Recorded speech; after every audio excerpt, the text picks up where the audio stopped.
Good morning, everyone. And thank you for joining us for this Accessing the Arts group. My name is Riana Head-Toussaint, and I'll be your moderator today. I'd like to start by acknowledging and paying my respects to the traditional owners of the land that I'm on today, the Gadigal people of the Eora Nation. Sovereignty was never ceded, always was, always will be Aboriginal land.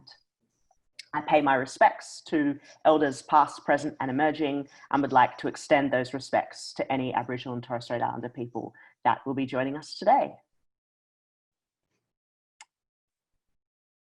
So welcome again to this ATAG.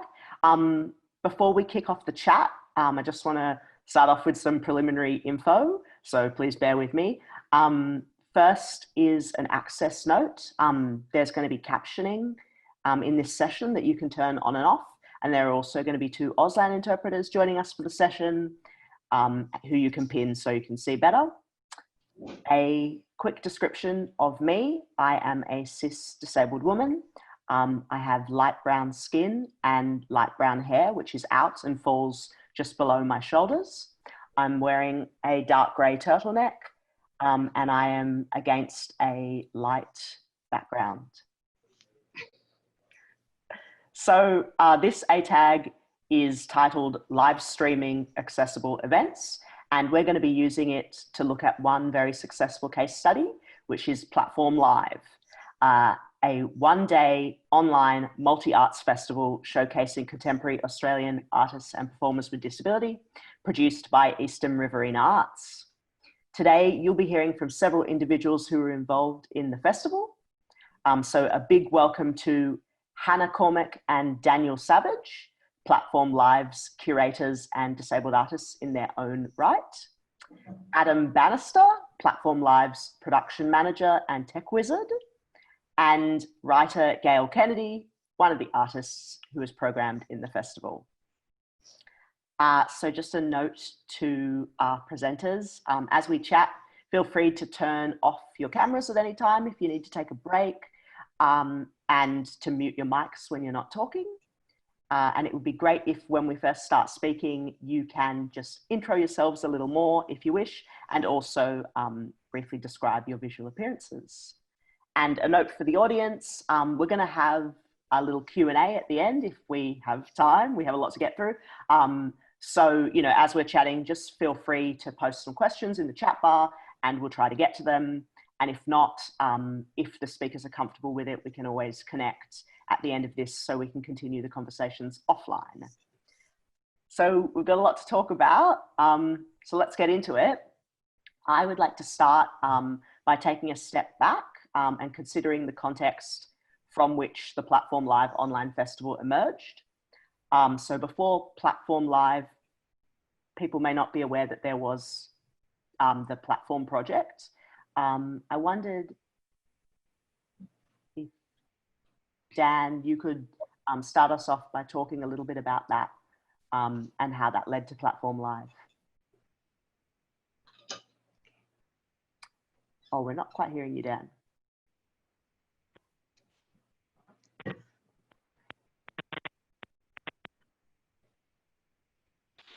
That better? Yeah, much better. All right, I switched off my headphones, so hopefully there's not too much background noise. So Daniel Savage speaking. I'm a cis white male wheelchair user, wearing glasses, have long hair, and I've got quite a colourful background of a stylized kind of country scene in the mountain. So in regards to, I'm also speaking from Ngunnawal country at the moment.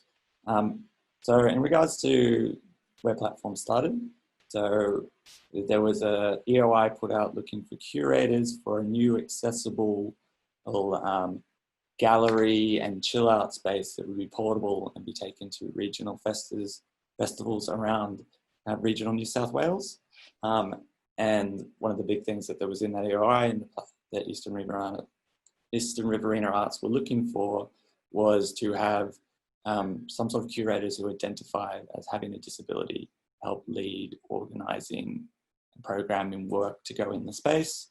So Eastern Riverina Arts and their partners would look after all the logistics, and we just kind of had to find artists, liaise with them, and kind of work with how it would integrate into the festivals.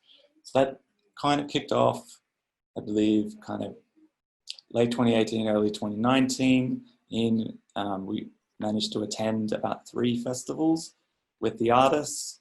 So alongside the space, there was also an accessible toilet, and Eastern River Arts were really great in working with us to kind of expand the project so it wasn't just a drop and leave it kind of thing, but to use it as an opportunity to talk to festivals, to try and get artists programmed into the broader festival program itself, to run workshops and start to get people to get experience in working with disabled artists as well. So there was a lot of kind of different aspects that it touched on, with the hope that it would develop knowledge, skills, plus give exposure and opportunity to disabled artists in a paid environment, kind of ongoing. And then of course, COVID happened, and all of a sudden, all the festivals we had planned to attend were just kind of taken off that opportunity. But we were lucky enough that Eastern River Arts managed to negotiate shifting the festival to kind of an online space, which is where Platform Live was kind of birthed. Awesome. And so Hanna, when we talked about this the other day, you mentioned how this switch over into an online mode really opened up what you guys could do in terms of curating and programming as compared to what you've been doing before. Could you talk a little bit about that? Sure. I'll introduce myself first. I'm Hanna Cormick. I am a cis white woman. I have brown hair, a green jumper. I have silver splinters on my fingers and oxygen tubing on my face. And I'm in a white room on my bed. And I'm speaking from Ngunnawal country.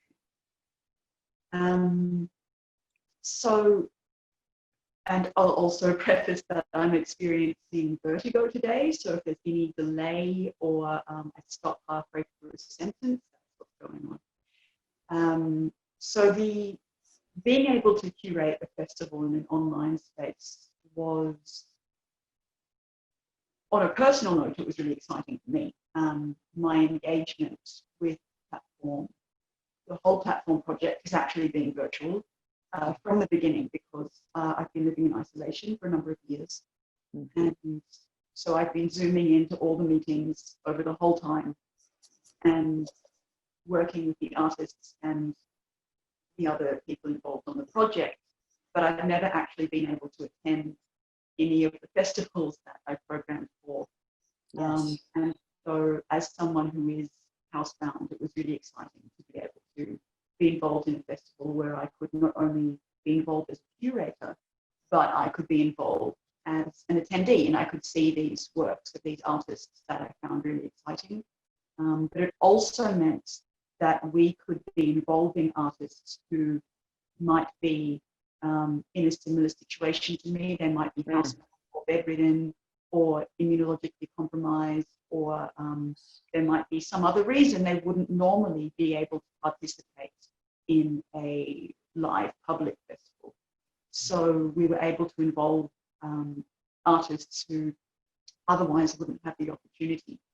And as well, the fact that the whole festival got to be these exciting disabled artists instead of just, bringing in one or two or a small group to a larger mainstream festival was exciting for us in terms of how much we could program.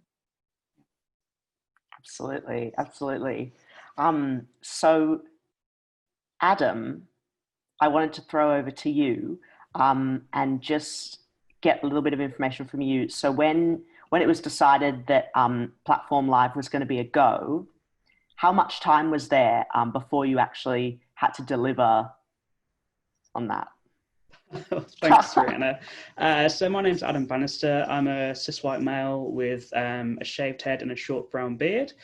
I'm wearing a white shirt and I am in my home studio on Wiradjuri land with a plain black background. So so I was involved with this platform from the get-go, from its inception, and kind of delivered the whole startup of the of the technical infrastructure and then stepped away. The news that it was going online and that it was starting was something that came around very sudden. I think we actually had about 6 weeks, or I had about 6 weeks lead up from kind of that yes, we're going to go ahead to delivery. So it was definitely a very tight turnaround, and I'm sure we'll get onto this much more in depth a bit later. But yes, facilitating something of this range of accessibility needs, just from the performer's perspective and also from the audience's perspective, was definitely daunting in that time frame for sure. Yes. Well, this is the perfect segue into the nuts and bolts. The first thing that I wanted to note was that when we chatted on the phone about this the other day, you mentioned that, despite this short turnaround time, you really wanted the festival to be a kind of proof of concept that it could be achieved in that short period of time, and that it could be achieved on a regional arts budget. Do you want to just speak a little bit to that, and then we'll absolutely. Yeah. I guess Platform Live and Platform as a whole, very much when Platform started out, it was due to be a toolkit to enable accessibility. That's the whole ethos behind the project. Yes. And Scott Howie, at the time the executive director of Eastern Riverina Arts, who's still been very much the heart and soul of Platform Live, wanted to keep that consistent throughout the whole delivery of this as well. So getting into the nuts and bolts and what we were actually able to deliver and what we wanted to deliver for it was just, it wasn't to make a big showpiece, but it was just to be a bit of a kick to people to say, look, you can do this. It's very possible. It was never a case of, what's going to be easy to bolt on. It was just building this whole event from the ground up to be as accessible to as many people as possible. So we had live open captioning, and I'll sort of go into the details of why it had to be open in the end. Live open captioning, live audio description, as well as live Auslan, but also facilitating connection from artists with disability that wouldn't be able to travel to a studio or things like that. So it was trying to prove that all these things are possible, but not just as a proof, just as that's what everyone should be doing. So let's do it here. There's absolutely no excuse for us not to. I know in our chat initially we kind of discussed, was there any sort of any moment when you thought, something's got to give, we've got to compromise here, but that just wasn't on the table for this event. It was very much, the ethos is on us to make this work, no matter how hard it is. And it was tricky in places. It was definitely a challenge. But no, there was never that talk of dropping things off just because they were difficult. It was something we had to persevere with and had to kind of put our own frameworks together for stuff going forward. And it's stuff that's changed the way I work now in my other projects. I've learned a hell of a lot about accessible technology and how not how easy it is, but how possible it is just to implement that into every event going forward. Yeah, absolutely. So do you want to give us a bit more detail around the different types of streams and like the Auslan and captioning and audio description that was available? Yeah, so it was kind of quite evident early on. We did a lot of research into the current mainstream streaming platforms and what accessibility features they've got built in. And you mentioned earlier an accessible regional arts budget. We couldn't be building something from the ground up custom for this project because we just didn't have that sort of money. So we found it was very obvious that not a single one of the mainstream streaming platforms could support all of the accessibility needs we wanted to natively. So unfortunately, or as a result, we had to split the stream into different concurrent broadcasts that were going out. Sure. So the mainstream, as we refer to it, had captioning and open captions, that is, and Auslan. We also had a second stream that was a duplicate of that one, but with audio description overlaid.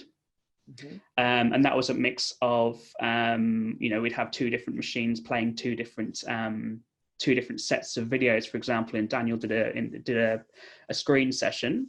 So on one stream, we'd play just a set of videos, and the other one would play the same videos, but with an audio described track sort of burnt over the top of them.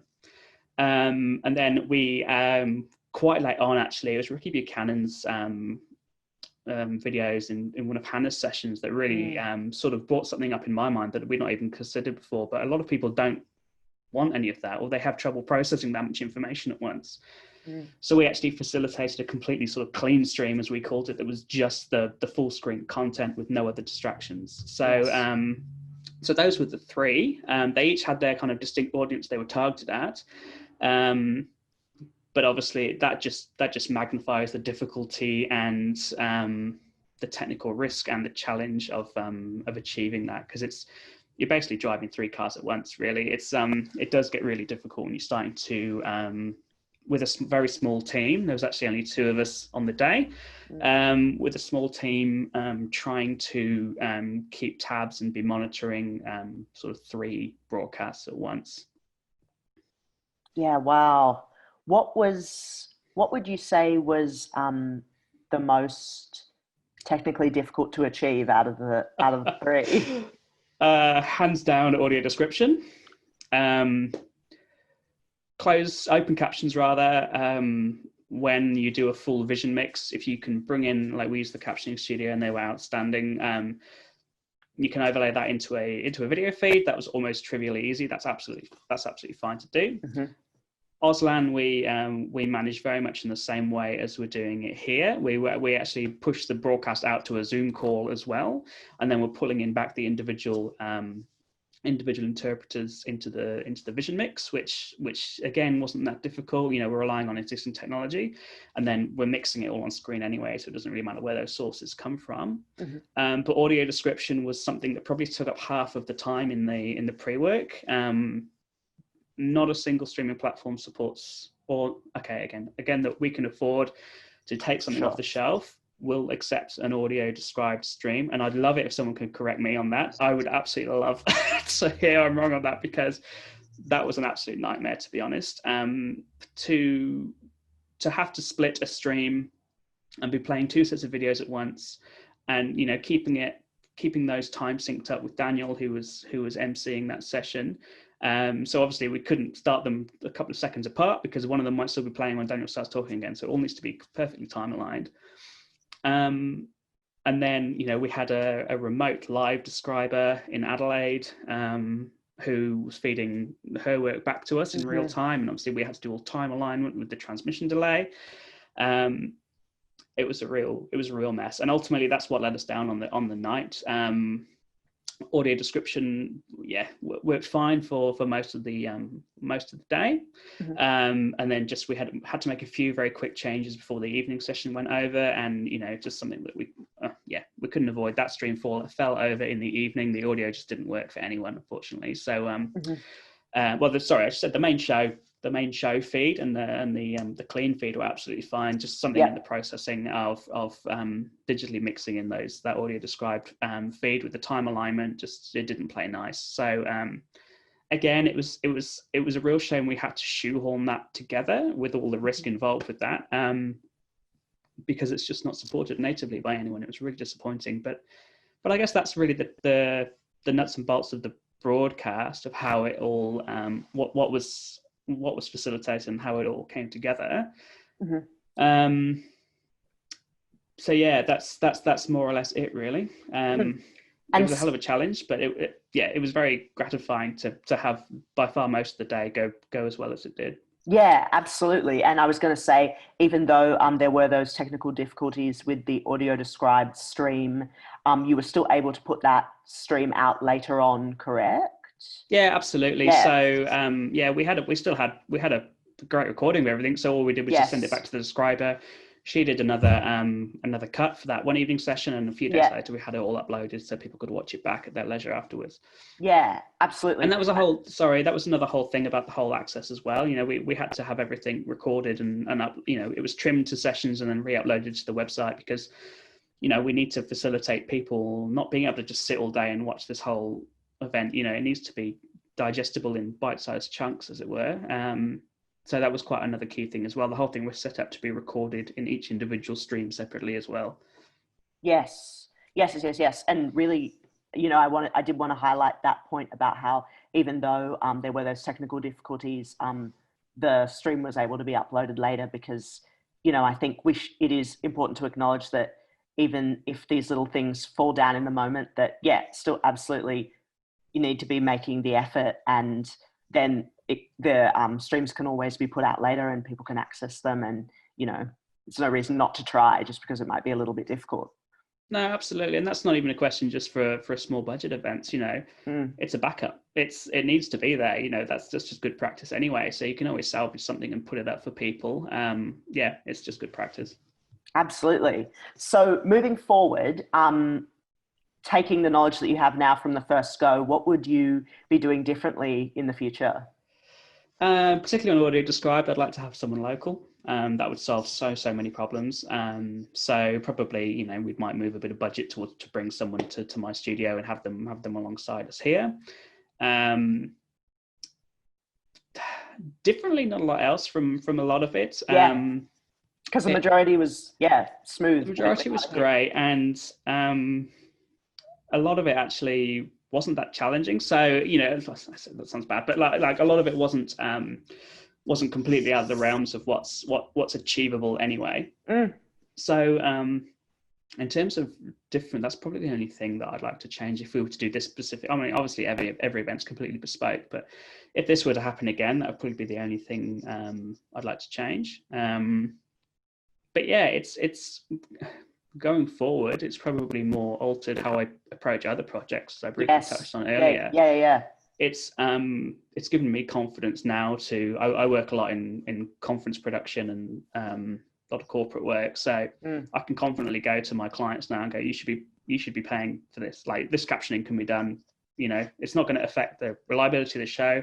It's not going to affect the audience that don't need it. Yeah. You know, but give it to the people that do, and you're not going to have any, you know, it's easy, it's doable. Here's how much it's going to cost. Like, just say yes. Like, you know, absolutely. yeah, it's so, and a lot of it actually, I've been pleasantly surprised how little it can cost to add on to some events, particularly ones that are operating virtually. It's yeah, it's not something that is going to make or break a whole event, but you know, it's this is probably another conversation, but it's sorry, I'll just ramble. It's probably another conversation, but things like captioning for people watching, like, it's you know, you see it on Facebook now where videos that are auto captions that are designed to play without sounds when you're just scrolling past, you know, you're probably going to increase the content that's absorbed by your event. And especially if it's online, people can maybe zone out. If they need to mute it for a second, they can still catch what's going on screen. Accessibility doesn't mean just catering to a specific part of your audience. You know, accessibility features can genuinely help everyone that's at your event, and that goes across the board with everything, really. With every type of accessibility technology, it's not something that you should and ah about. It's going to you know, it's going to improve your event as a whole. Thank you so much, Adam. I'm sure that there are going to be more questions for you popping up in the chat later. But I wanted to throw over to Hanna and Dan to talk about some of those other considerations that you touched on, Adam. Hanna and Dan, I wanted to talk about some things that you kept in mind and implemented from your end as curators and programmers in terms of maximizing accessibility for artists and audiences. Hanna, you mentioned when we chatted, and Adam also mentioned it, that there was a mixture of live and pre-recorded work and panel discussions as part of the festival, and how that led to an increase in accessibility and also an increase in quality because those access needs were being met. Can you talk a little bit about that? Sure. In our early discussions with some of the artists we wanted to have involved, it became apparent that live involvement was not actually accessible for everyone, and particularly for people who had fatiguing disability, where the strain of doing something live for a period of time was actually prohibitive for them. And that was a conversation we had with a few artists. And instead of saying, oh, well, that's not how it's normally done, or, you know, particularly with something like the live panel, where Ricky was a video panelist and Anna was going to be a video panelist until it was changed at the last moment. And it would be very easy to say, oh, well, a panel discussion is live, so can't be involved. But from our perspective, access was much more important than a vision of how something is supposed to be. So we decided to change the rules, as it were, and to go, well, why can't we have a video panelist that pops in and provides these kind of provocations for the rest of the discussion? And for me, that was really great because I really, really wanted to have Ricky's perspective on a lot of this stuff. Also questions of, you know, well, why can't a particular performer have their work pre-recorded?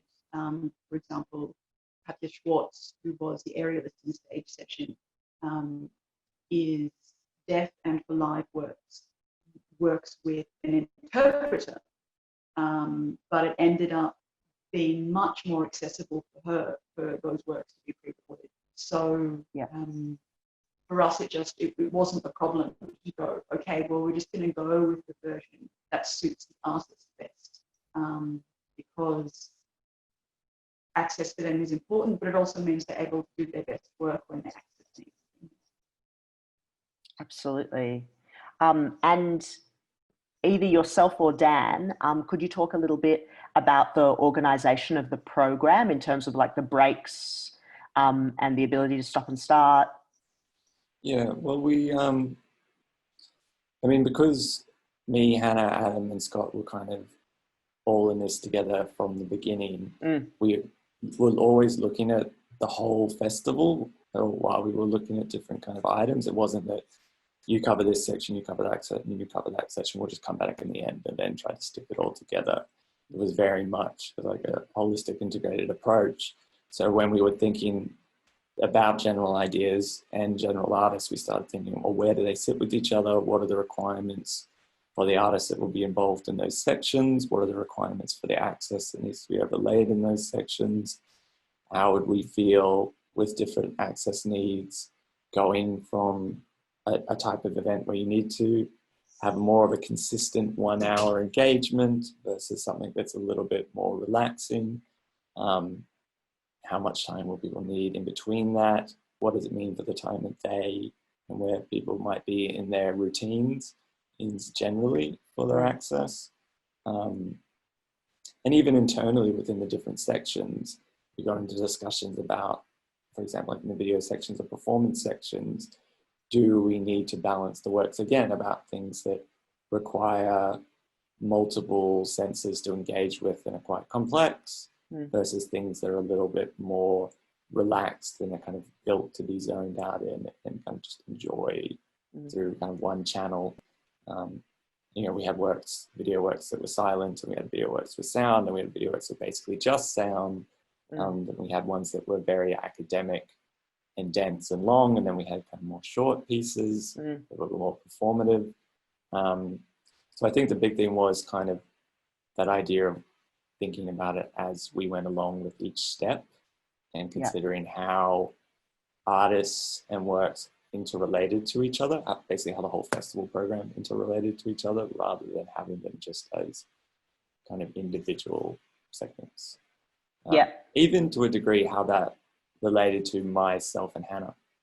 So us being curators and presenters of it, we both with disabilities, which may change in any given time. You know, we briefed each other on each other's sections. We made sure we both had breaks where necessary. We actively decided to bring in a external MC for the final performance section. So we were like, it'd be good to bring someone else in just generally, but it also gives us a break for that kind of final section. We were both kind of online to cover each other if anything came up. So it was all that kind of, all those elements from every side of it, there was access built into it, and that was built into the planning, the organization, the curating. Yeah, absolutely.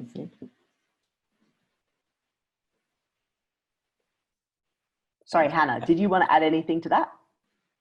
Yeah, I would like to. I mean, I think talking about the way we were able to share that role was a big part of how platform has operated generally.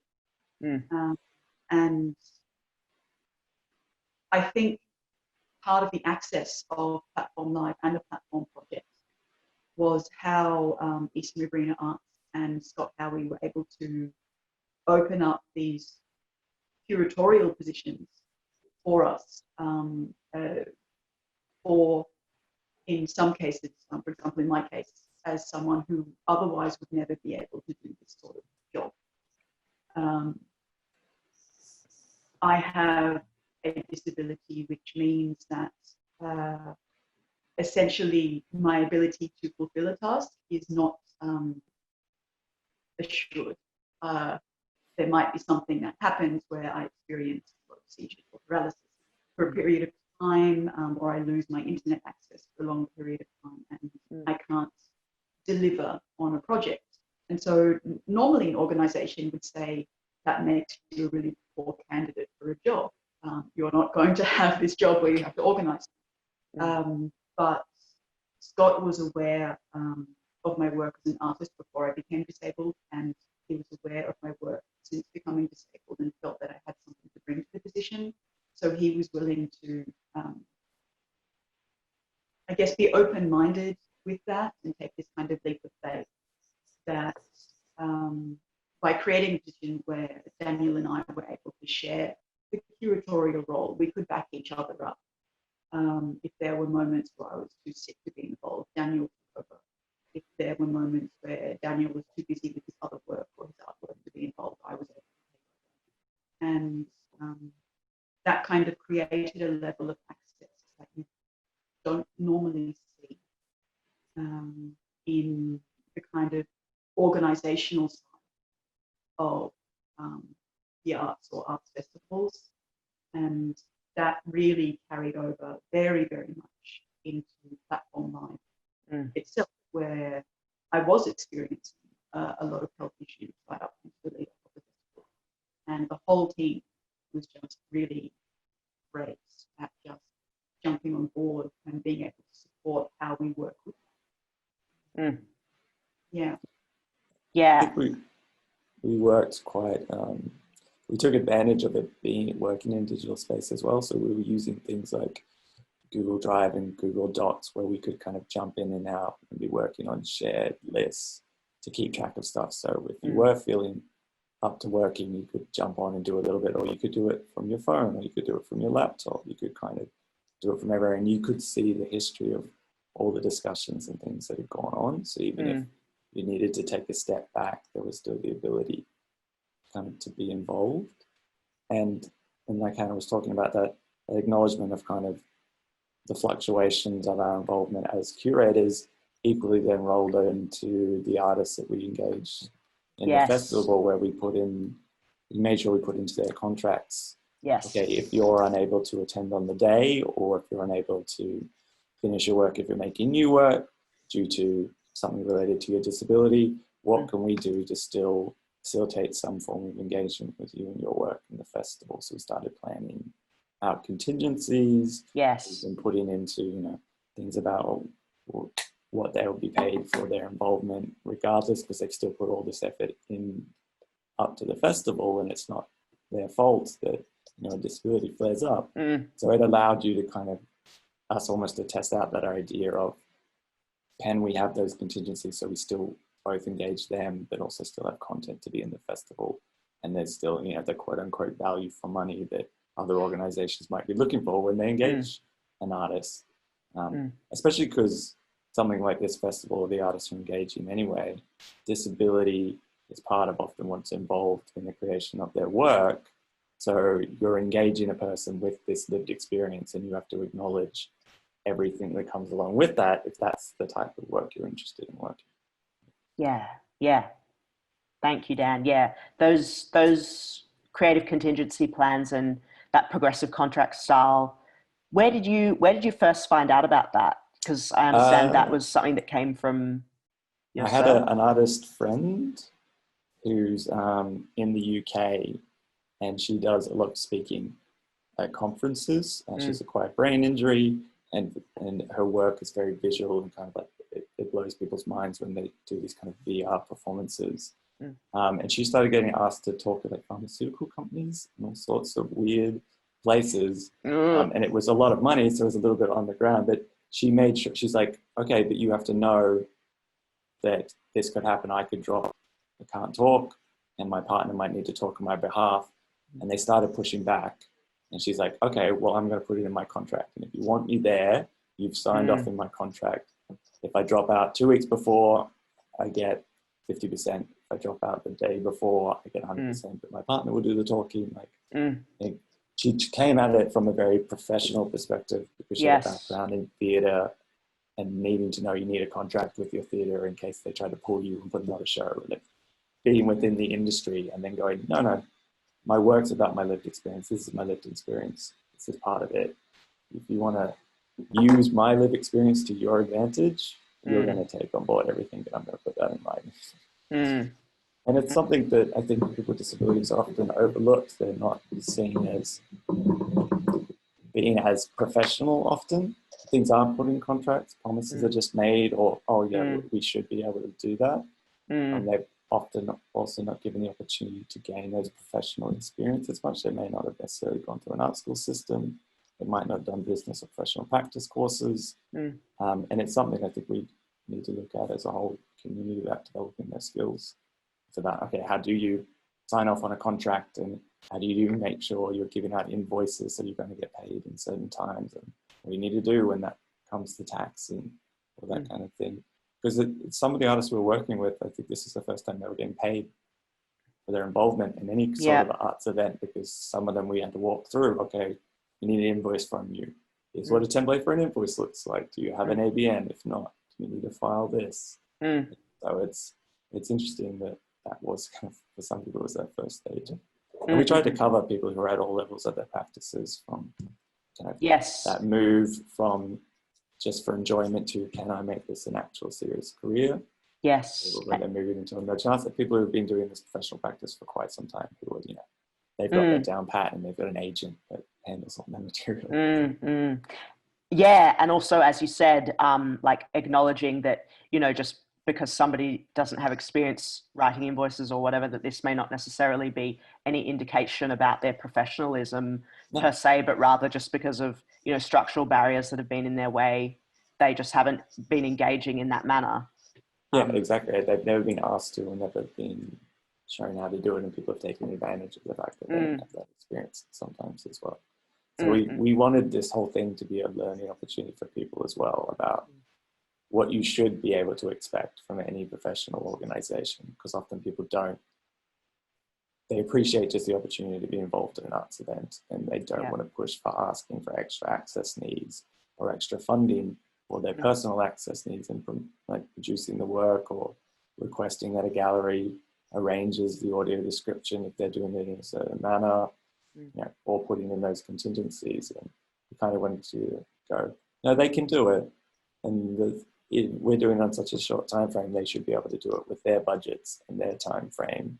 And it's okay to ask for it if you do it in the right way and you use their language sometimes to kind of trick them into it, then it can be kind of okay.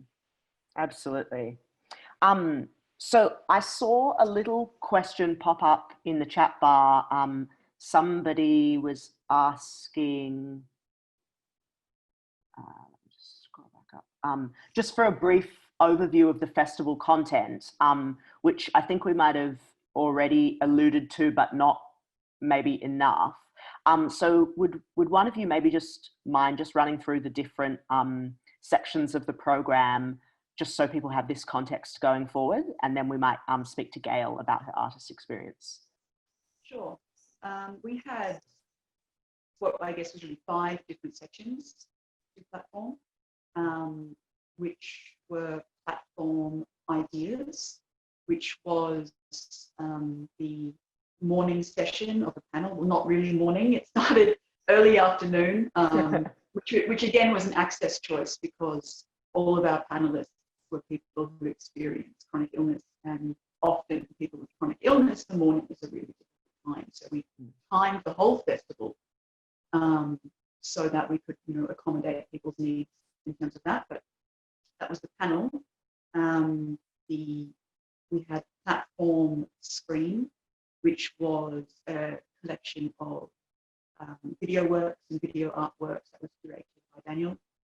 We had Platform Words, where we had kind of more casual session of different writers, authors, poets doing some readings from their work. And then we had Platform Stage, which was a kind of evening performance session, kind of, I guess, cabaret variety show style, where that was hosted by the comedian Madeline Stewart, and dancers, burlesque aerialists, music performances, performance art, just a mix of that sort of work. And the last stream was not a live stream per se, but was our Instagram section at Gallery, where we particularly were reaching out to emerging disabled artists to be presenting their work in this kind of Insta gallery, where people could be engaging with that, and where some of the works were also featured during the live feed in between the breaks of the other sessions. Thanks, Hannah. So yeah, massive spread of different types of works and artists from different points in their careers. Yeah, it's huge. So I'd like to throw over to Gayle now, as one of our programmed artists, to talk about your experience, Gayle, being involved in Platform Live. Do you want to start off by just telling us a bit about yourself and your description, and then how you became involved? Yes, Gayle Kennedy, female Aboriginal woman, brown skin, blue glasses, beige woolen beret, blue jumper, colourful scarf, and I'm a writer and a public speaker, and basically will do anything around writing to pay the bills. I was actually really impressed with the organisation of this this particular festival. I didn't have to argue with anyone about fee. I didn't have to. I mean, they were very mindful. I said I'm not very good in the mornings, so I was programmed in the afternoon. And like the respect that was given to me, and I'm pretty sure to all the other artists, because a lot of festivals that I've been involved with in the past, when I was a lot more able-bodied, but still in a wheelchair, just simply didn't get what being in a wheelchair meant. Yeah. Like one or two steps. Oh, you'll be okay. No, I won't. I feel you. Going onto stages I couldn't get onto a stage. Yeah. All these kinds of things. And one of the great things about this was that I've actually learned from this and a couple of other festivals that I've done this year, with this COVID thing, with everything being online, is that it is possible. Like I know now that if I'm not feeling really well and I'm not going to be able to travel, that I can actually say to people, look, you can program me on your festival, but we can do it online. So, all the money that you'll be saving on travel can go to me, rather than plane fares and everything. So I was actually really impressed with it. I didn't feel any pressure, and with this particular festival, where at times I felt under pressure, and I am an activist for disabled people, in that from right virtually from the word go that my work was to be valued in monetary terms as well. So I don't work for nothing. Yeah. I don't care, like I will negotiate a fee, but but as long as I'm offered a fee, and I can say yes or no that, I mean, I'll always say yes, usually, but I mean, if they're asking for a great deal of my time for very little money, I'll just say, well, look, I'm happy to do this, but you need to pay me more. Yes. And and people were pushing back against this, and I started this about 10 years ago. People were pushing back and going, well, exposure. I said, well, look, no, I don't need the exposure. I need the rent. And you have to understand that this is my profession. This is not my hobby. Just because I am an artist with a disability doesn't mean that this is a hobby for me. This is my living. And there are people who've pulled out, who pulled back and said, well, okay. But I just get really, really angry with the idea that our work is not valued, and we have to start as people with disabilities to value ourselves and what we contribute, and money talks, whether we like to admit it or not. Money talks, and if people realise that you are a professional, and the thing I would say to them, well, everyone else is being paid. Are you being paid? So like I suppose in some cases I've made myself a bit unpopular there, but I've seen a lot of changes now over the 10 years. Now it's very rarely really asked. I'm very rarely asked to do anything for nothing. And I just thought, like looking through the program, and I thought it looked beautiful. I loved a lot of the Aboriginal motifs that were running through it. I loved the the diversity of it.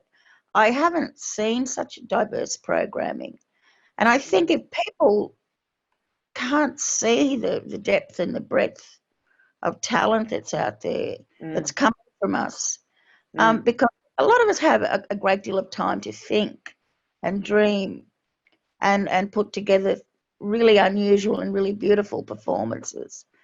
And if programmers from the mainstream festivals were to engage in festivals like this, they would see just what they're missing out on, what they're depriving everyone of with their basic prejudices. I mean, they would be the last people that would think of themselves as being prejudiced. They would think of themselves as being woke. Yeah.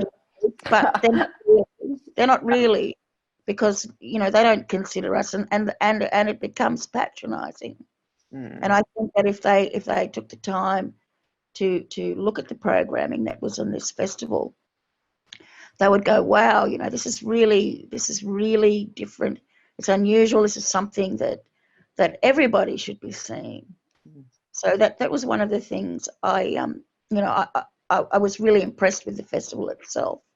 I was impressed with how I was treated, with respect, and my time was valued, not just in an esoteric way, but in the nuts and bolts of getting paid, and the whole platform for people with disabilities. Like I have post-polio syndrome, and some days I may be on fire, and other days I just hit the wall. But with festivals like this, I can still participate because I'm in my bed, I'm comfortable, I'm cozy, I'm not having to get out of bed and negotiate taxis and putting a bra on and all that stuff. So I just think it's great, and I think that as horrendous as this COVID-19 is, it's actually opened a lot of doors for people such as myself and other disabled artists. I just want mainstream people, the mainstream programmers of festivals, like the Sydney Festival, the festivals in Melbourne, the festivals nationwide to see the possibilities of programming us, of having us as guests. Yeah, absolutely. I want to talk more about this, and I've got some provocations that I think will be all around this. But I wanted to also speak to you and Hanna, Gayle, quickly about, you know how you were talking about how virtual access is opening up opportunities for disabled artists and audiences. I also wanted to talk about the fact that, it's also opening up opportunities for disabled curators, and about the connection that you two made, how Hanna was able to access your work and come in contact with you as an artist through a virtual reading. I wanted to speak to you guys about that. Maybe Hanna, do you want to speak a little more about it? As someone who can't go outside, I don't get to encounter artworks in the real world by going to a gallery or seeing a play or a bookstore or something like that. So most of my stumbling across other artists' work is in the virtual realm, where I come across an article or an interview, and then I go down into like an internet search rabbit hole and ask around about this person's work, learn about it that way. But during the pandemic, we had all these kind of virtual events starting to pop up, and I was able to attend a lot of things, and I attended a reading that Gayle was reading some of her work at. And so that's how I came across Gayle's work, because of the kind of virtual access that was being opened up during the pandemic. And basically, I just loved it so much. I straight away went online and bought the ebook, started reading it, and went, I just really want to program the platform, because we're in the process of programming platforms. And if it weren't for that virtual accessibility, I might not, just because of the position that I'm in, I might not have stumbled across the work. That's not to say that, Gayle is a very, very celebrated writer, and her work is definitely out there. It's just that my ability to come across anything is very Yes. Well, that opened up a lot of work opportunities for me. That was the Little Lunch with Liz Martin. And from that, I wasn't actually really expecting much, really, but the amount of work that's come from that Little Lunch half hour has been amazing. Work that I never would have gotten. I was pretty much in despair. I'd lost so much work this year because of COVID, and I was going to be finally doing the Sydney Writers' Festival again, and that all fell over, and I was pretty down, but after going on the Little Lunch, suddenly all these opportunities opened to do work online, and be part of different sort of little festivals and webinars and things. And so it's been fantastic, just being invited to appear. This work has actually come from appearing on platform as well. So I couldn't be happier about it, to tell you the truth. It's boosted my bank balance and boosted my morale again too, because when you spend a lot of time inside, and and you are when you have a really, really low immune system like many of us do, we just have to stay inside. There's not really much choice. So you're interacting with other people, and your art is getting out there, and your opinions are getting out there. And I've done a fair few radio interviews, and I always warn people that I can say anything, so they have to realise that they're dealing with a loose cannon. But I sometimes don't have a filter. But it's been wonderful, and platform was amazing. I was just so proud and happy to be part of it. Yeah, me too. Me too. Dan, I wondered if you could talk a little bit about the reach of the festival in the end, and the range of artists that you were able to program.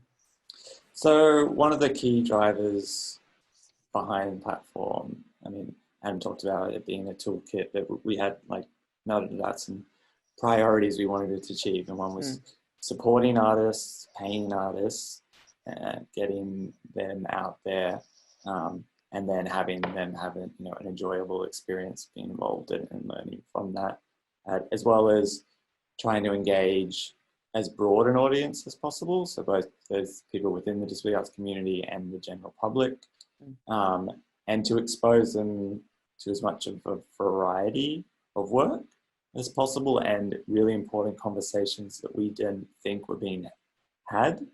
And there was that tension between, okay, if we throw out some really weird stuff or have these really intense conversations, but that some might be targeted at certain groups, or people might not necessarily know if they feel comfortable having those conversations in the first place. Is that going to risk our audience? And in the end, me and Hannah were pretty much of a mind, and Scott was luckily right behind us, that it was like, no, we want to, this is an opportunity to have those conversations. And if, it means a slightly smaller audience, that's fine. They can watch the other bit that kind of targets them. And that's why we kind of split it up around as well. So we did have those really intense performances from like Alison Paradox that some people might have been like, oh, okay, didn't see this coming. And then we had really nice, beautiful things. And we had the really intense conversation with Hannah and everyone else on the forum in the beginning, because no one had a conversation to people who actually have lived experience of isolation, and it just blew everyone's mind kind of from the platform side. So we did try to get it out there as much as possible and know that we would have a fluctuating audience that might be engaged.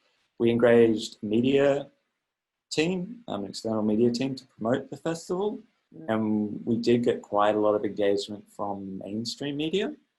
So Hannah and I and other people went on radio stations, there was newspaper articles, there was kind of media articles.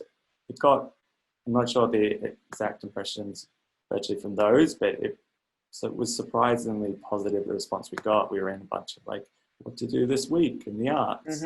And that generally translated into looking at, I think we had across the 3 broadcasts, because that was the other thing, we wanted 3 broadcasts, and then we didn't have all the numbers from the Facebook broadcast as well. We got about 1,800 views in Australia for the kind of the length of the festival. But we also know people were viewing it together. Yes. People at households were viewing it. We had people having watch parties where like groups of people got together to watch it. It's really hard to kind of assess those numbers exactly. Yes. They were from all over Australia. We then had like random people as well coming in from, there's people viewing from the United States, there's people viewing from the UK, despite it being very early in the morning or late at night. And then just random countries around the world of people who kind of picked up on it. Yes. And then since then, because it's been online, we've had, people view the different sections. So we've had a bit over, I think, 100 views. Hopefully it gets out a little bit more. It's not, up on YouTube or anything. It's within the website. And to some degree, that's important as well, because it provides context.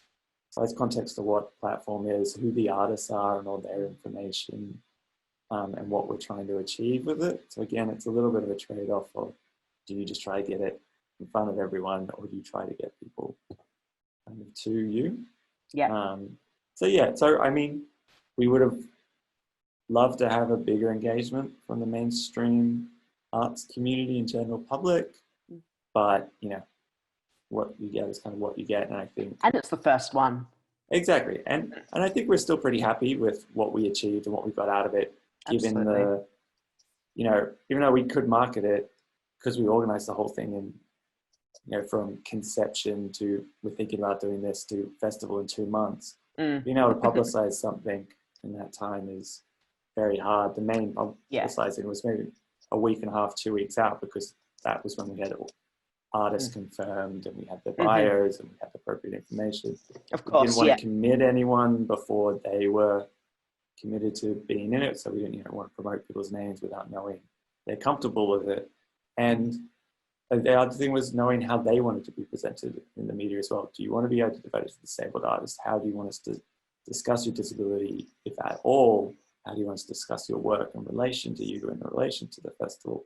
So we went with a very person-centric approach, which we want to engage with you. You take ownership of how we show your work, how we identify with you. I mean, similar to Gayle was talking about how we engaged with her. All the artists we engaged with, we either asked how much they're comfortable being paid for their work, so how do they value your work, or basing things off industry standards and asking, are they comfortable with this fee, with the expectation of the work and in the time frame?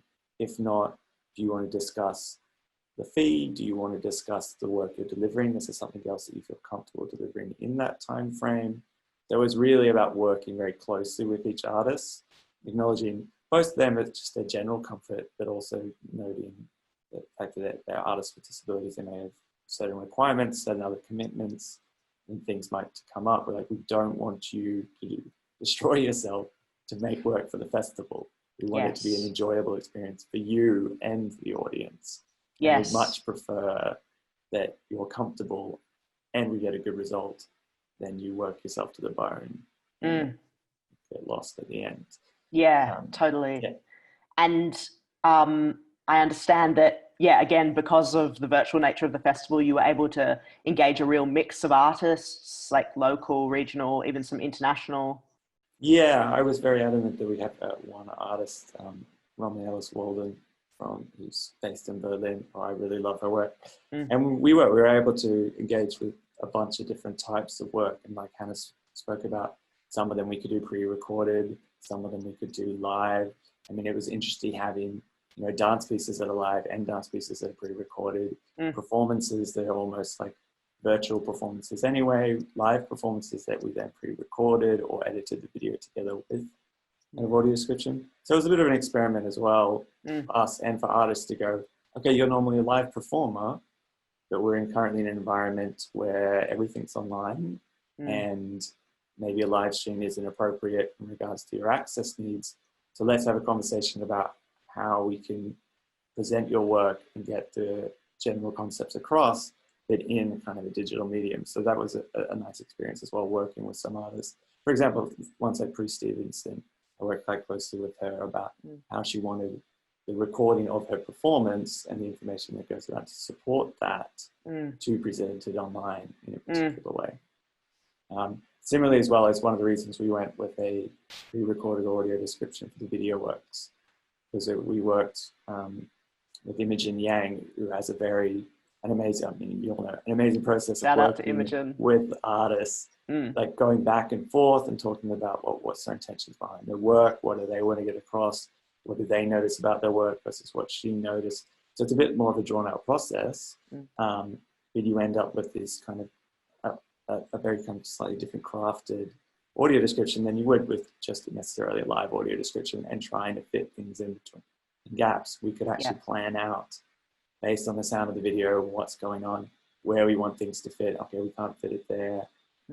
How do we want to shape that? So I think it was an interesting process for all the artists involved as well, that often they just give, if they've had any audio description, it's been handed over, it's been done, they're giving it back, and that's it. But that idea of going back and forth.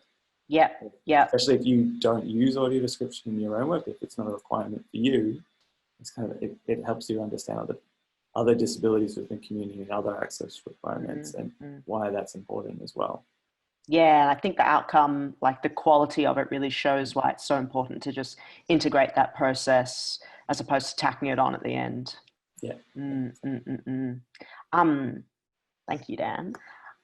So for the next like 15 minutes before we get to the Q&A, I just wanted to put some provocations or issues to the panel, which we have already chatted a little bit about prior to this, just to get their thoughts.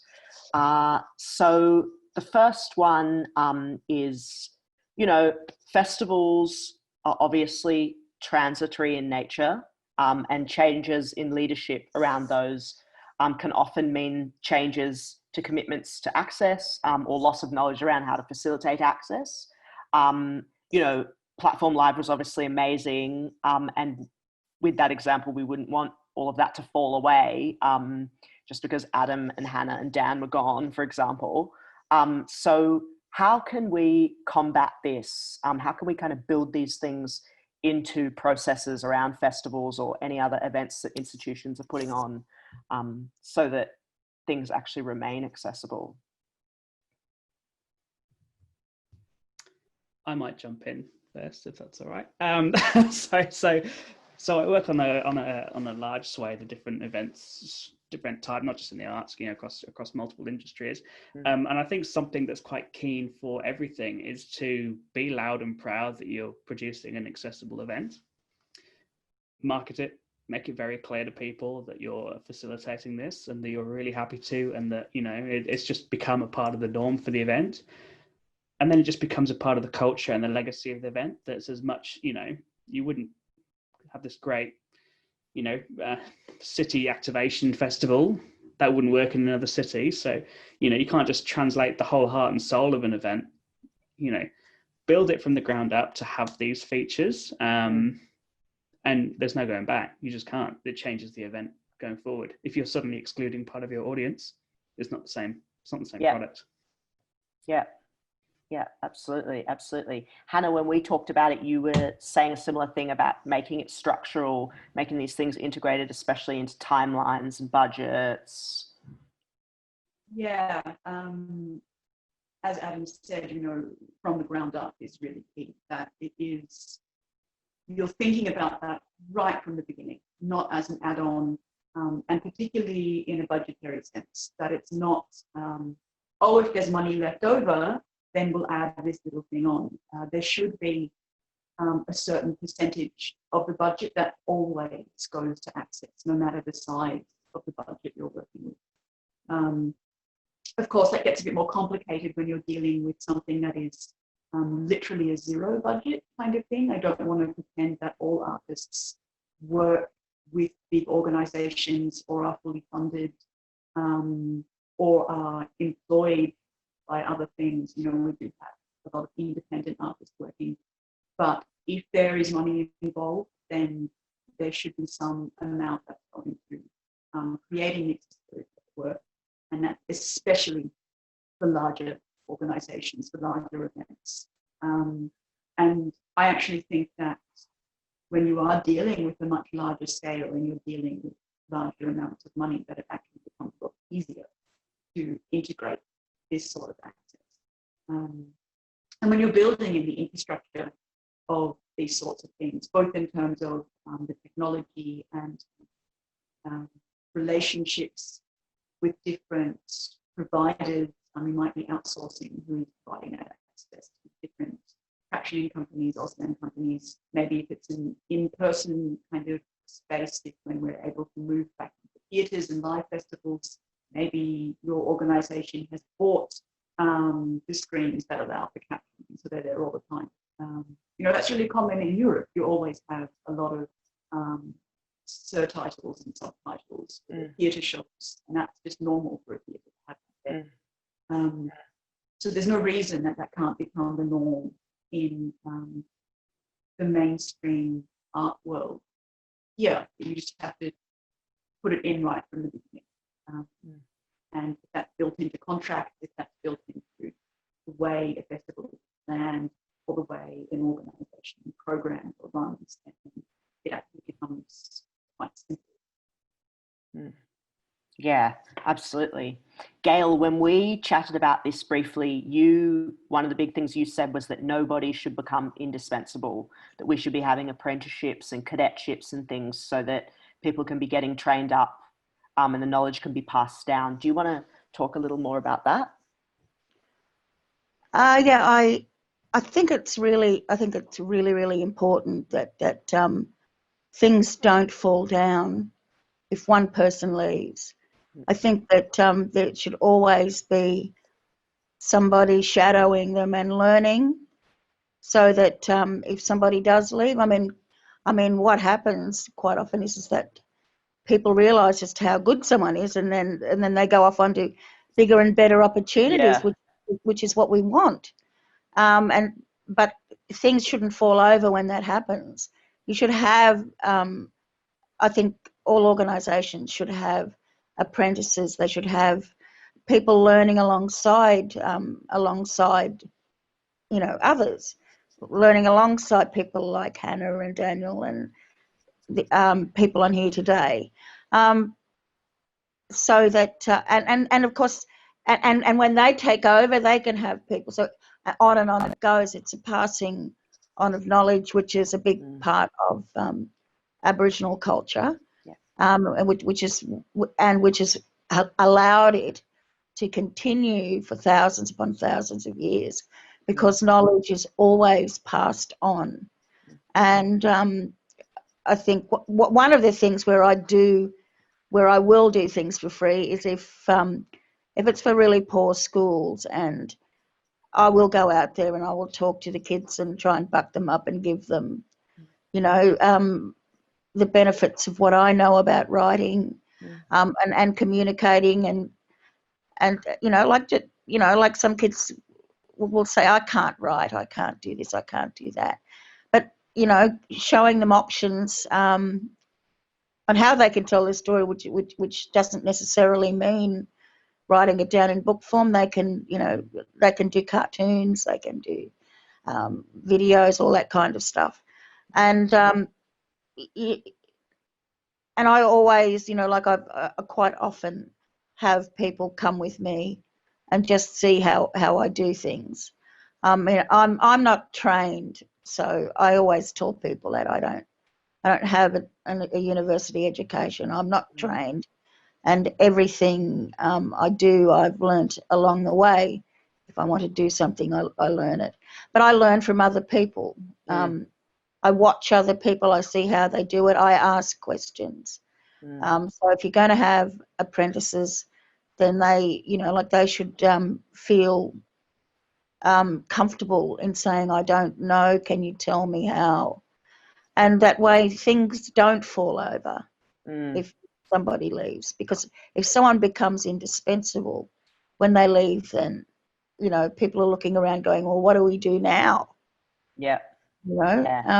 So, it's the way of life. When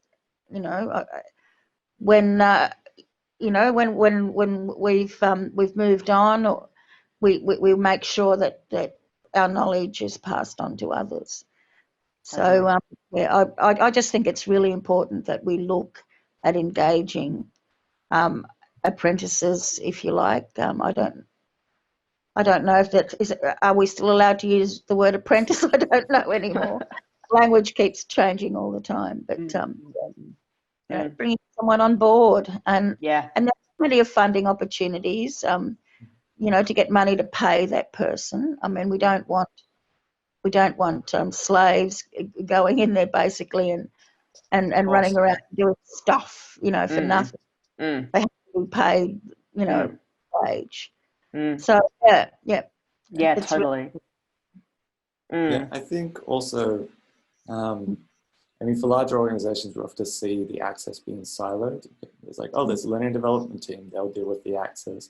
No matter what it is, like in a gallery or festival, it's just like, oh, they'll assume they've got the knowledge and put it in there. And that's where you do get people coming to them at the end and going, cool, we've done the festival, now you do your access bit, right? And that's where there is that big difficulty. So like everyone said, it's about putting it across the organization. But also whether you're a large or a small organization, it's also recording what you're doing and the steps that took to do it as you go through these processes, and looking at the processes that are already in place and how to make them more accessible and updating that so that you have that kind of record where it's, you could look at our docs and our Google Drive and say, okay, so this is what they started as their plan, and this is how they worked out a timing, and this is how they worked out fees and stuff like that. But taking it all and documenting at the end is kind of a nice step so that someone can then pick that up and look at that and then ask a few questions and get a really good kind of understanding where you are. Especially again in an environment where a lot of us are working remotely or wherever apart, having stuff as a written down record where you can't always engage with someone face to face and have them walk you through it can be really great. And if you're open to then sharing that publicly, I don't think we should be afraid about sharing this kind of industry secrets, and it should be a very open thing, so that you know, if you see a festival that's done it really well, you can say, how did you do that? Can I ask you a question? Do you have documentation? Can we use whatever templates or something that you have? As previously, how did you put a contract together that included stuff about access and contingencies and everything like that? So I think it's important to have that kind of sharing generally in the arts, but especially within disability arts, because we're often trying to do more with less. More that we cannot repeat the same mistakes, the better. Absolutely, I totally agree. Pass it on. Don't be afraid. You know, don't become precious. Yeah, exactly. You know, like It makes me think of the second thing that all of us chatted about the other day. You know, this kind of trend that we're seeing, I guess, where small to medium organizations and festivals seem to be the ones who are making strides around access, and the larger orgs and festivals are just a bit more stagnant. And, you know, musing on why that might be and how we can get those bigger orgs to be more proactive around these things. And, you know, Adam, we were chatting about how, you know, sometimes smaller orgs can be a bit more agile, but they lack funding. And so bigger orgs who, you know, might feel more bureaucratic or whatever, but who do have more funds, could always be partnering with these smaller orgs, sharing some of the funds, and then getting that knowledge, and working together to build something. Did you want to speak a little more to that? Yeah, absolutely. And I guess just around larger orgs in general, you know, they generally probably more risk averse. You know, what's the cost of this? Are we going to get a return on that investment? It's sad, but it's a bottom line for, you know, the larger an organization gets, probably the more bureaucratic and the more profit led it has to become just to stay afloat. You know, it's not necessarily out of evil. It's maybe there are, you know, some other pressures on larger orgs versus the smaller orgs, but I'm not saying it's, you know, gives them a ticket to be slow with this kind of stuff, but, you know, it's, you know, you can make a big impact for a small organization by supporting them. Like if, you know, if some of the biggest arts orgs in the country were even giving Platform Live, you know, a really strong plug and offering to share the streams on their socials, then that would have made a huge impact towards, you know, accessible arts versus what they could potentially do with a much bigger spend, you know, on a couple of their productions. So I think, you know, you talk about agility in small orgs in terms of actually their products and their delivery, but just a bit of agile thinking in terms of the large orgs of how do we actually reach out to the people that are doing this well and give them a bit of a leg up.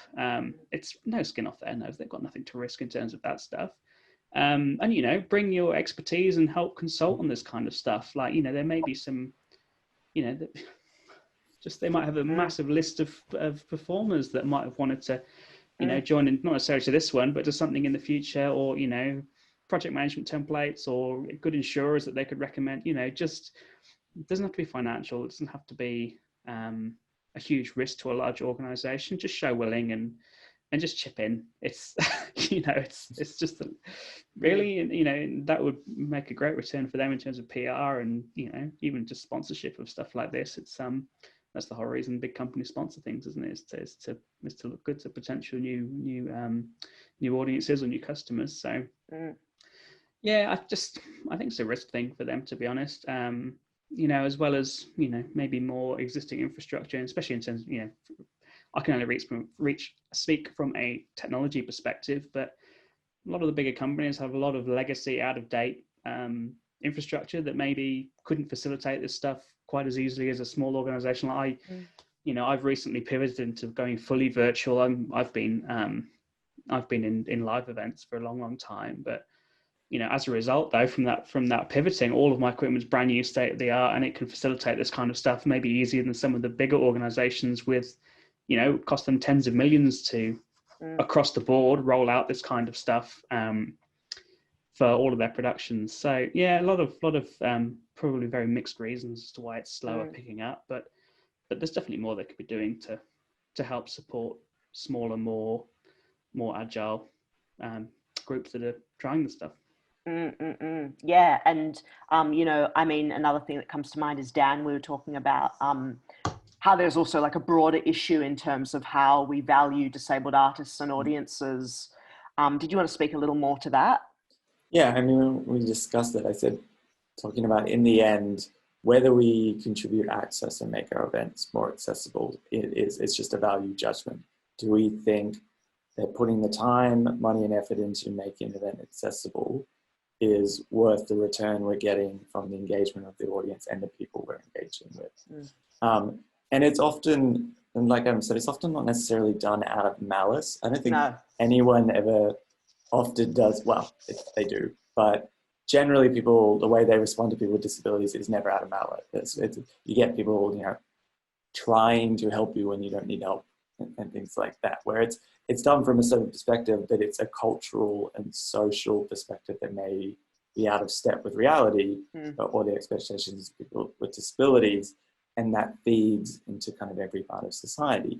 I mean, these artists, gallery curators, stuff like that, most of them haven't had any exposure to people with disabilities or to artists with disabilities or accessible platforms. They've gone through institutions where they've never been trained in any of this stuff to never even really think about it. They've generally been told by higher ups that, oh, there's no money in that space, or it's too difficult, or we tried that and it didn't work out very well. And we tried it once and it didn't work out very well. We're also grouped, you know, with disabilities, 20% of the population. That's a very diverse 20%. Even people within a single disability character, like wheelchair users, one very different access needs. So again, people just, they kind of look down that rabbit hole and they freak out and they kind of go, it's too much for us. And then the people who have got expectations on them, whether it's their audience or it's their funding body, government, private, they're answering to them as well. And often, the arts is asked to put on big shows at a big public. They need to get numbers across the door. It's one of the things we think why we've seen people hesitant to do live streaming events instead of ticketed events, because people value, we had 100 people through the door more than we had 3,000 people viewing online. They're like, well, that doesn't mean anything. But you had 100 people in the door. That's great. They all paid $50. They attended the venue. They kind of moved through the environment. And I think if you actually look into the numbers, I mean, there's numbers that have come out of the UK of the spending power of people with disabilities there is in the billions. It's just going unutilized because someone can't access your website in the first place to use your store, or can't access the event, or can't get to the venue. So it's, I mean, it doesn't really answer the question, but it's across the whole board of where we need to start approaching this from. And it really just takes that courage to go, we may fail, but we need to commit and push forwards in it, even in a singular space, to try and get the return. And the time, I think often we're reporting on these, even if it's a yearly deadline report or in the space of a single exhibition, that's what they're looking at the reporting. They're going, okay, you did one exhibition with accessibility, it went for 2 months. How many numbers did you get of people with disabilities? Did they show up? Did they pay, et cetera, et cetera? That didn't work, it's fine. Whereas one of the big things for the disability community is it takes time to build trust in that community. It takes time to engage with them and to adapt your processes so they're actually meeting the needs of the community rather than just your expectations of the community.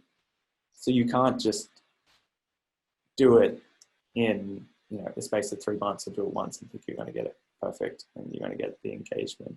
Even to the degree that we're talking about, we did this festival fairly quickly. Eastern Riverina Arts has a history of working in this space. Hanna and I have a history of working in this space. All the artists we're working with are disabled artists, so they're more likely to be trusted by other disabled artists. So we, arguably, between the three of us, we've been working for years in this space to build that trust and build that knowledge base that's allowed us to do something like Platform Live in the space of kind of 6 weeks, 2 months.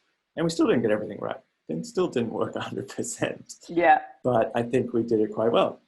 And now people can kind of, you know, access that knowledge from all of us. We're quite open. It's the reason we're doing this forum, is because we want people to go, here's what we learned, here's what we worked really well, here's what didn't work so well, here's what maybe you should do in the future.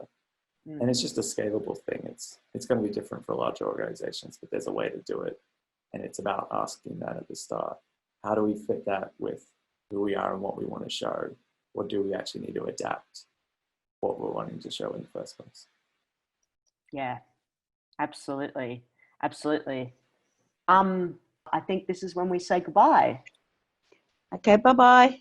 Thanks everyone. Bye, thank you.